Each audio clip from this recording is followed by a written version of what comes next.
What's up, everybody? This is your girl Erica from the Classic Climb blog. I'm about to be on my way to teach my class this day, so this is going to be a quick one. Thank you guys so much for everybody who turned out for the Dallas Digital Liberty Tour. I loved every single one of y'all that came out. Thank you so much. I appreciate every single person who came through. Great testimonials, great business ideals, and I look forward to hearing from a lot of those folks. Also, you see the title. Excuse me. Sorry, we're still coughing the last of that out, right? So fintech is the future, media is dying. Why do we see so much on Taylor Swift? Why is it this endless? I mean, they're doing bets on Taylor Swift. Is she going to be at the Super Bowl? What is she doing? Taylor Swift, Taylor Swift. And Shannon Sharp saying Taylor Swift moves the needle more than Beyonce, and all this very extra dramatic stuff. Listen, just knocking it out real quick for y'all. Media is dying. They have lost the trust of the public. People tune them out. No one wants to hear them. It's an election year. It is a diehard emergency that Twitter and everybody else be able to get all the ad money they can ever get in the entire world from media. So much so that even Hollywood, this is a missing Indigenous woman t-shirt I'm wearing right here. It supports missing and Indigenous women. They got Echo. They got Disney's doing all pulling all the stops. They done brought out Killers of the Flower Moon, and they still didn't even make the Indian people the focal point of the movie. And it won all the Grammys. And they're throwing everything. They're throwing everything in the kitchen sink. My favorite movie, favorite TV show right now is True Detective in the Night Country. It's stars Alaska. The lead character is a half black, half Indian woman. You know what I mean? Like they're doing everything but the kitchen sink because media is dying, and they're finally maybe some of those ideals we had. Maybe we should apply to the other people in the United States who actually give a rat, right? And so why am I showing you fintech is the future, media is dying? So I had a tussle this past couple weeks with a couple different banks, and I was like, some banks were like, yeah, whatever, we need your business, let's go. And then some banks were like, well, we're looking for this.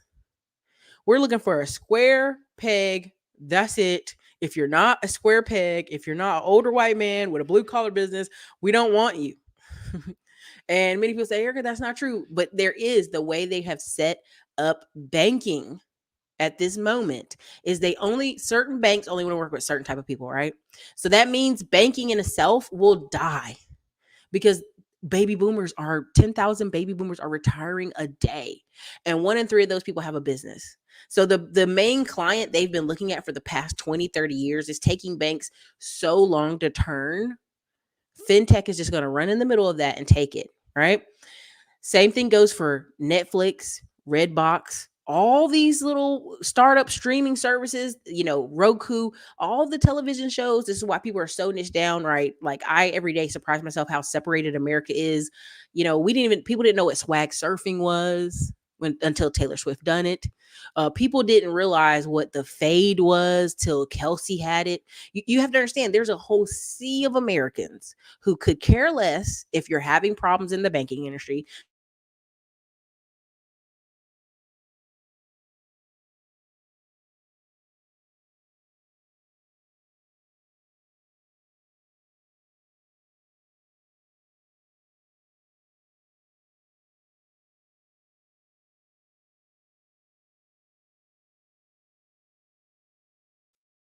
People are like, why are you bashing us over the head about digital liberty, doing things from your phone, doing things from your laptop? Because studies already show that almost half of Americans don't have great internet, right? Some parts of the Southeast, people are without internet, right? They have slow struggle internet.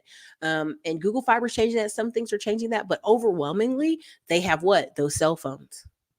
They have $1,000 cell phones in their pockets. They have $200 laptops from Best Buy that they can grab anytime. And they can go sit at a coffee shop and they can get to work. They can create out business and funnels and products and services to grow. And now here's the problem. Banks are like, what is this new thing? Look at all these people working independently of an office, having 1099s and reporting their own income, right? I laugh to this day. I've been in business for myself for over 10 years, and they'll still be like, well, we need to call your employer to double check your income. Now I use a payroll service that they can call the payroll service, and of course it'll verify. But a lot of times they would call my phone, and I would just make somebody in the office answer. Because it's just this old school Like you have the paperwork in front of you, you have the bank statements, you have all these things that are telling you step by step by step, and you still are trying to hold on to a old baby boomer economy that does not exist anymore. Excuse me, I apologize, y'all. I'm about to go teach my class, but let me go ahead and show you this right here. And again, if you're with me next weekend after the Super Bowl and after Valentine's Day weekend, y'all get all the lovey doveys out. Instead of our December date and DC date, the 17th, 18th, I'll actually be doing a live training in the financial bundle. Again, in the financial bundle, we'll do a whole breakdown of all these banks, new banks I've added to the list, all kind of stuff.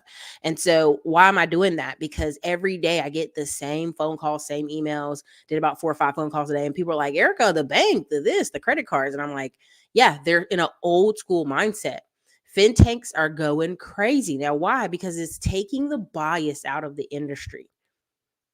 It's taking the Mr. Johnny said you couldn't get this loan out of the industry. Hold on a second.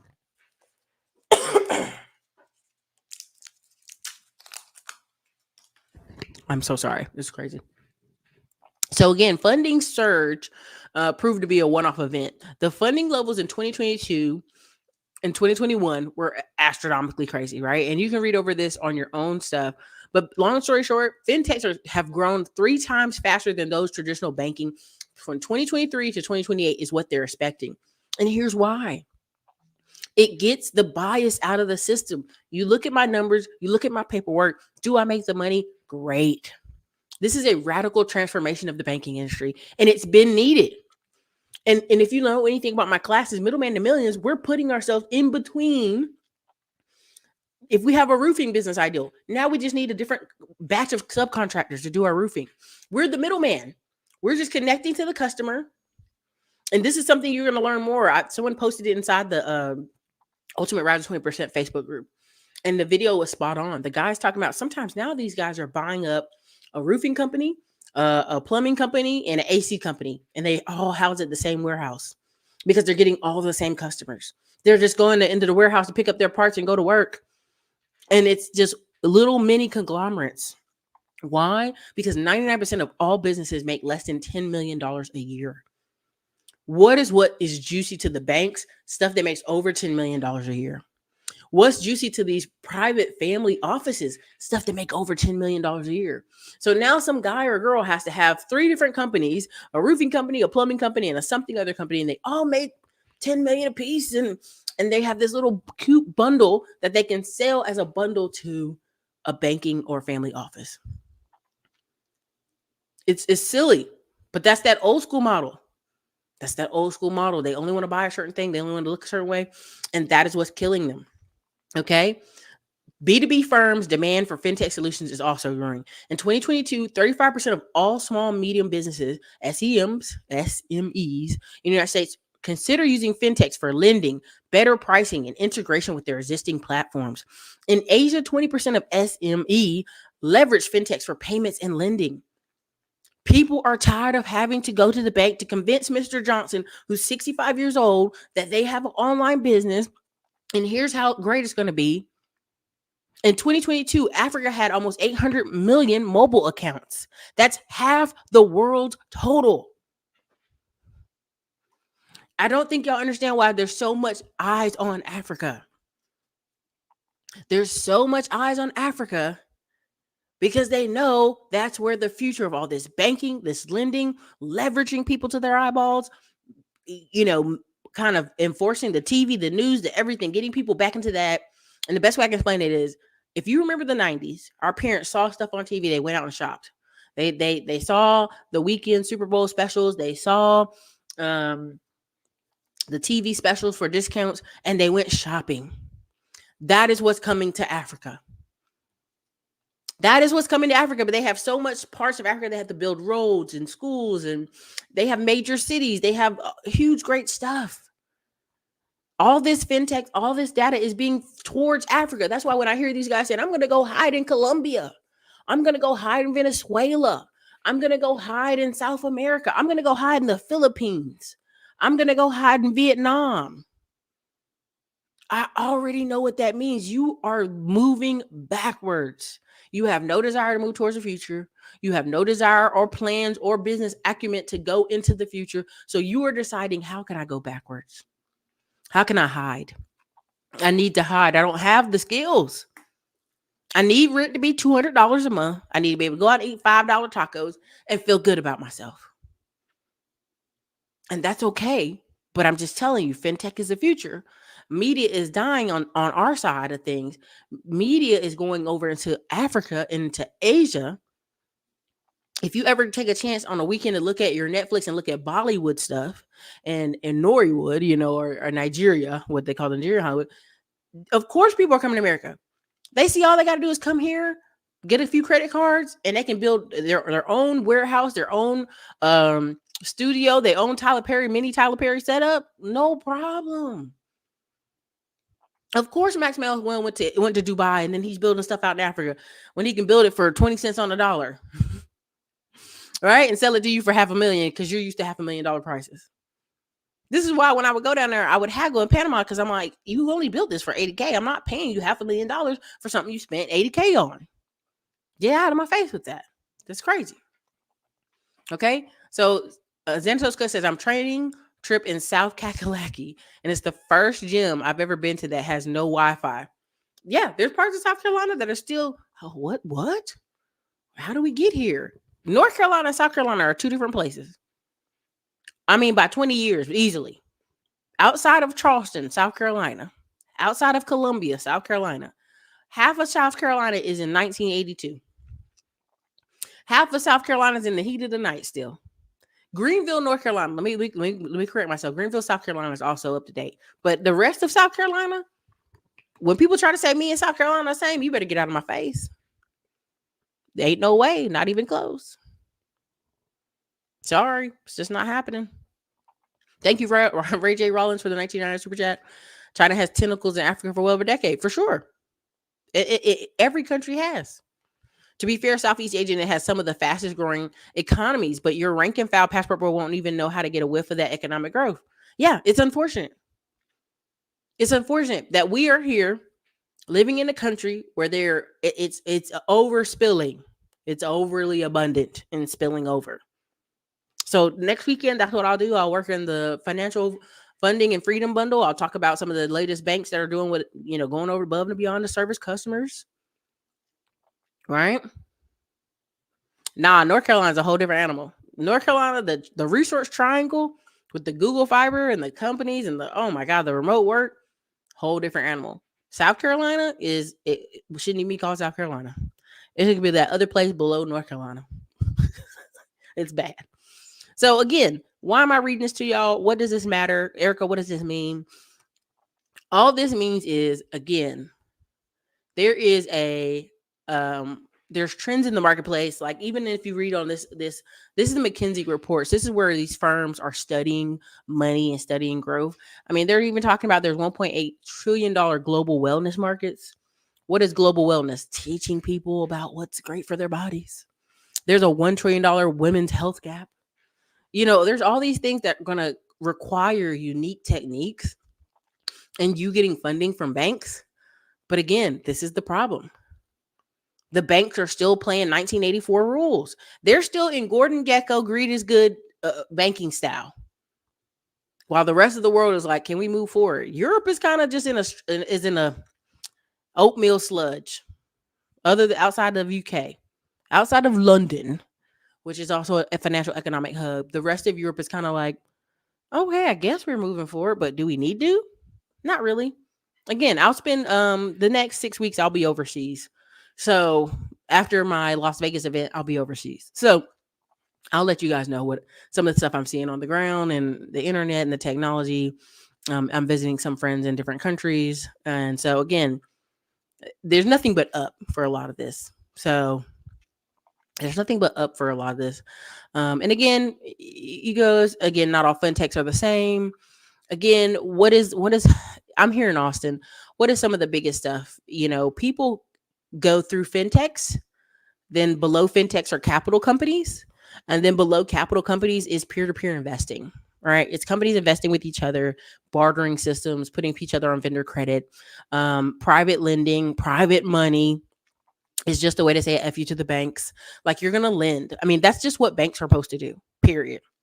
Your bank, your job as a bank is I come in, I ask for money, I show you have the power to pay for it, and you lend. That's it. The further you get away from you just lending, and that is what you're supposed to do, the worse it is. The more you get to, well, I don't know, what are the projections? What over the next year? And let me see how your company does it. Like the more you get to that, it's a wrap.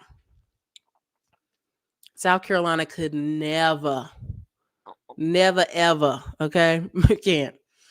They call me Mr. Tibbs. Yeah, they call him Mr. Tibbs in South Carolina. I'd be like, y'all better get out of my face. So the reason I'm bringing all this stuff up to you is this is why you're seeing the nonstop dribble of Taylor Swift and musicians, and they're trying their hard to distract you because the media needs something to grab your attention.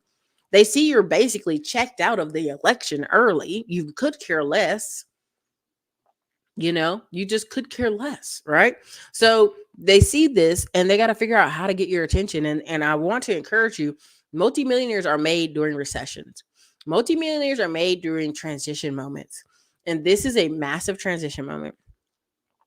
And these fintechs are going to be the people that are going to give you the money to grow and push you off to the pedal like, hey, get out there. Keep building. Keep growing.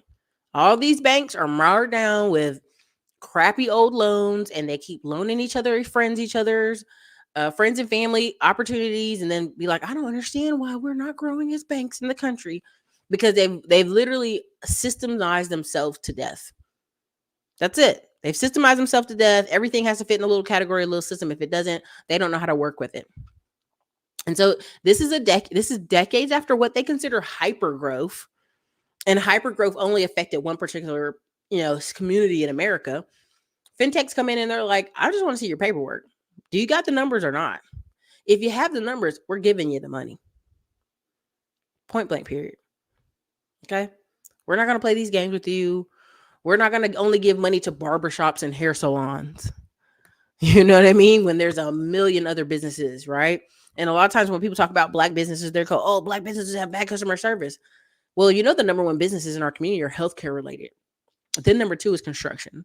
Number 3 is warehouse. And number 4 is transportation. And then number 5 and 6 are food. So when you talk about black businesses, unless you're telling me about something healthcare related, you're talking about food. I'm like, that's not even the bulk of our businesses. Get out of here. It's crazy. Okay. So there's a future here if you're willing to be a part of it. And this is why Ryan Pieta and people can come online and social media and teach you basic 101 information again every couple of years, because everybody's like, what? They haven't been paying attention. They've been on zone out mode. And so I just want you to understand that's what's happening right now. So again, I got to go teach my class, but this is what I had for y'all today. Again, Xanatos Clutch. Outside of England, Western Europe, Western Germany, and parts of Eastern Europe, most people on that continent just want to sit on their hands. That's right. That's why they're bringing in so many immigrants, because they're hoping it'll revive these countries. It will not. If you think these people are just going to come in and be worker bees and not implement how they do things, you're crazy. Scandinavia has a work ethic as well for 3 to 4 months, and that's it. Yeah, it is. Banks, death by algorithm. Oh, well, this doesn't fit into our normal banking lending rules, and so we just can't do it. And so you will be dead. You'll be gone. Give it 2 years, give it 3 years, give it 4 years. You'll either have to have a bunch of small loans that you don't care about, or some housing. You'll have to hold your housing notes. You can't sell them as derivatives. You'll basically be death by algorithm. Good luck. Because the fintech's going to be like, all right, let me see that. Let me get how much money's coming in. Let me do it off your banking. Boom, let's go. Right? Oh, well, we can't give this loan because your credit score is not a perfect, but then that's mattering anymore. Does the money come in? Does the numbers hit? Is the valuation of the property this? Everything banks call risky. Exactly. Somebody put it in the comments already. Exactly. Everything banks are calling risky is what had the most growth the past couple of years. Trucking, construction, real estate. Listen, I want to tell y'all, if y'all pay attention, they give loans to everything outside of real estate, but not real estate. If you're in my training on the 17th, we'll talk about it. Like everything involved in real estate gets loans, but they can't give loans to real estate businesses. I'll give you more insight on that inside that course. But again, this is why y'all get so frustrated when y'all hit me about, Ericka, I'm doing this, I'm doing that. I'm like, I'm just telling you, this is what's happening. They're deaf by algorithm. They're labeling everything risky, and it's all the things that grow. E-com, all of it, you name it. Upset I can't tour, but I know I'm forever grateful for you for sharing your wisdom. When is the next Middleman to Millions class? It is probably going to be next week. I mean, again, it had like some kind of flu bud thing I was fighting, and now I'm better. But I did my event, and I'm better. Long the story short, it'll probably be sometime next week, sometimes after Valentine's Day. It'll be that or the last week, because March we're going out of the country. So there'll be a lot of great content pre-recorded for you guys, and I hope you will enjoy. It'll be helpful. It'll be broken down, going to various studios, re-recording it now. So I'll see you guys soon, and I'll see you guys later today. We're actually going to have another live later today around 6:30. So see you guys then. Right now, I'm going off to teach my class. So you guys, this is your Ericka Classic Climb blog. Have a great day.